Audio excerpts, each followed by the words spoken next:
Hello. In this video, you'll learn how to navigate the controls in the Small Design viewer and how to modify your Small Design using 3D controls. Let's start by reviewing the viewer functions.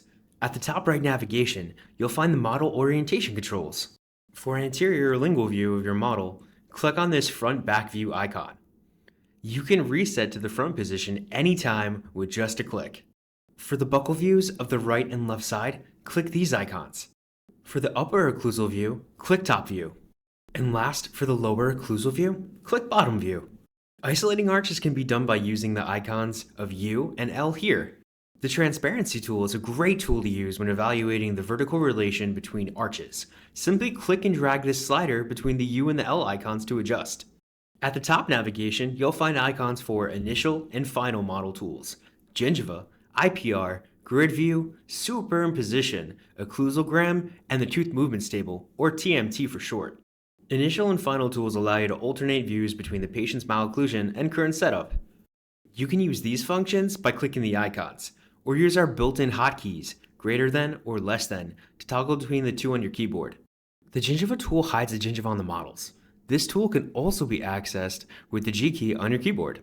Please note that the roots are software generated for easier visualization. We would recommend reviewing the attached panoramic X-ray under Records to assess roots for single tooth inclination or angulation. The IPR tool displays any planned IPR for this case. IPR cannot be edited in the viewer mode, but can be adjusted once a revision has been started. The grid tool is excellent for determining vertical relationships, estimated crowding, spacing, AP relationship, and even angulation. Once the grid is enabled, default grid size is 2 mm and can be adjusted from 1.25 mm to 5 mm. To increase or decrease the grid size, pinch or expand 2 fingers along a touchpad mouse, or roll your mousepad wheel on your handheld mouse device. To measure with grid squares, turn on the grid and right-click and hold the model to lock the orientation and drag to align the model with the grid. The superimposition tool will overlay the initial malocclusion to the current setup model. It can also be accessed with the S hotkey on your keyboard. We will discuss the occlusogram when we review revision mode later in this video. The tooth movement table, or TMT, displays numbers that show how far a tooth is moved from its original position to its position in your current setup. The T hotkey on your keyboard can also be used to easily access this feature. Please note, numbers in the TMT can only be changed in revision mode. Lastly, InBrace Small Design Animation shows a simulated tooth movement video for the Small Design. Actual clinical tooth movements and results may vary. The hotkey for this feature on a keyboard is A. This covers our Small Design viewer functions.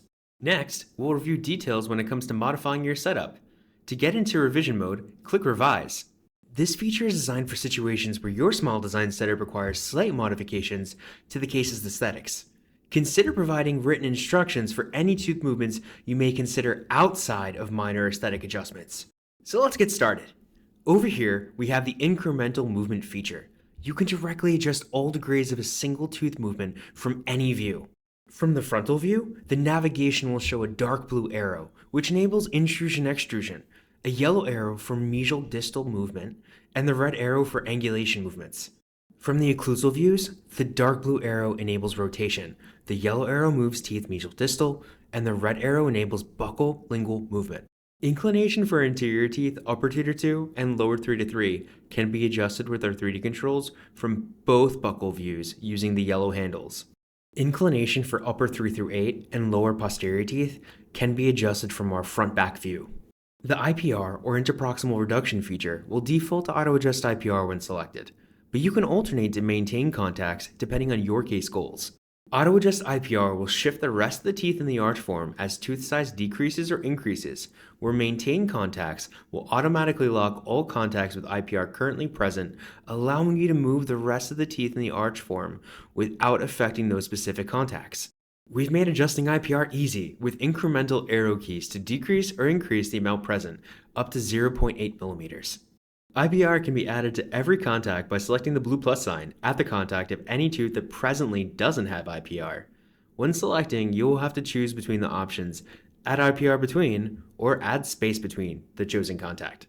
To remove IPR from a contact, simply select the X icon and the IPR will disappear. The occlusogram on the right side of your screen is there to help you identify the occlusal clearance for your patient's bite. Light blue indicates light contact between both arches. The colors will advance to yellow and all the way to red for the heavier contacts. When you are satisfied with your aesthetic modifications, select Confirm Revision in red. This will automatically approve your small design for review and production. If any written notes are provided in the revision comments section, your small design will go into internal review. A small designer will make their adjustments according to the submitted notes for your revision, and another small design will be released for your review and approval. These include the function of the Small Design Studio viewer and using 3D controls. Check out our other technique videos available on YouTube and on the Small Design Studio at portal.inbrace.com.